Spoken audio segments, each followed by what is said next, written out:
didn't really lose it, but the rent went from, and I don't remember exactly what I was paying. I think I was paying like $5,200 a month. I started out at $1,500 a month, but at the end of 20 years, I was like at $5,200 a month. And then my lease ran out. I had no more options to renew at any predetermined or at all, and the rent went to $12,000 a month. Oh. And that hurt. And it had tapered off a little bit at that point in time. Anyway, Yeah. That's about the time that the live rock dance bands in facilities in clubs started to fade. Yeah, It there just was a time. I remember playing there early on with Tom. Tom, me and him, he found me like when I was just turning 18. Yeah. And so we used to come to your club and play off and on, and I'd have to sit in your office, not your office, but the ice room. Because I wasn't old enough to be around the bar. Yeah. But that was kind of my first exposure to playing for a real dance crowd with Tom, and he kind of mentored me on my drum style, because I used to like the Who and all that stuff. And he said, "Oh, that's fine, but you got to put some funk on that drums." And he kind of turned me on to Tower Power and R&B stuff. And so Tom really molded me, Gary. I miss him.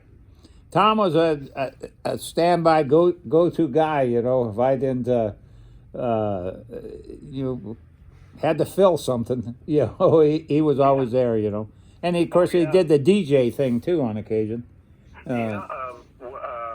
That brings me to I think it was probably before you closed your club. Tom booked my band Lucky Strike to play a night at Odyssey Room, and he DJ'd the other half of the night. Yeah. If you remember, Yeah. He did that, on occasion, and he helped out.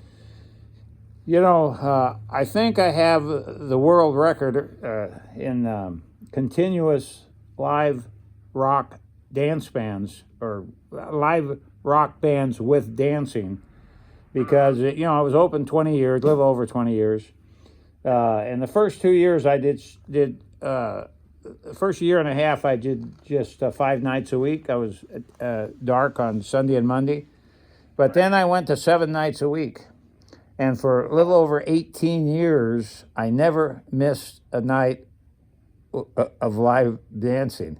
And so that's 7,000 nights in a row, and I think that's a record, probably by a factor of 5.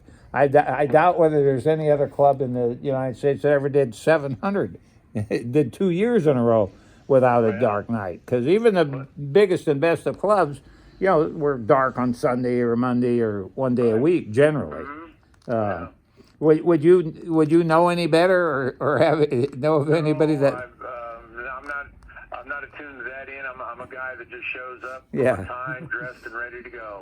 But anyway, when I didn't have a band, especially on Sunday nights, because that was a little flaky, because that was the band's just coming in for one night.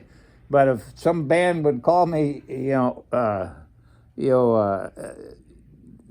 Sunday afternoon or something, say, "Oh, we're not going to be able to make it tonight, Gary. Can we do it next week?" or this, that, and the other.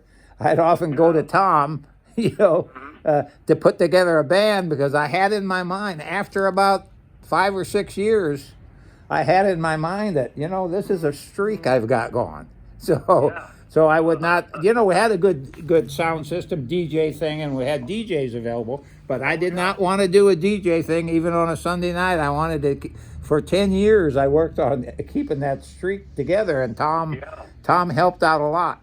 Sometimes it was Tom. He got together a couple other pieces and came over and helped me keep that streak together. I love Tom. Well, what I remember about your club, Gary, you had a real nice deep stage. It fits everybody up there nice, and state-of-the-art sound system where everybody sounded good and somebody to run it.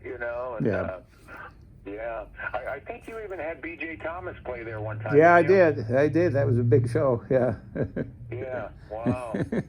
I was standing by. He didn't even see me necessarily there, but he was on the phone from behind the bar talking to his the manager or somebody, booker or something like that. And he said, he said, he said, yeah, this is a real nice place here. I really like it, but man, is it small. Well, it held 800 people, but I mean that was a small venue for B.J. Thomas.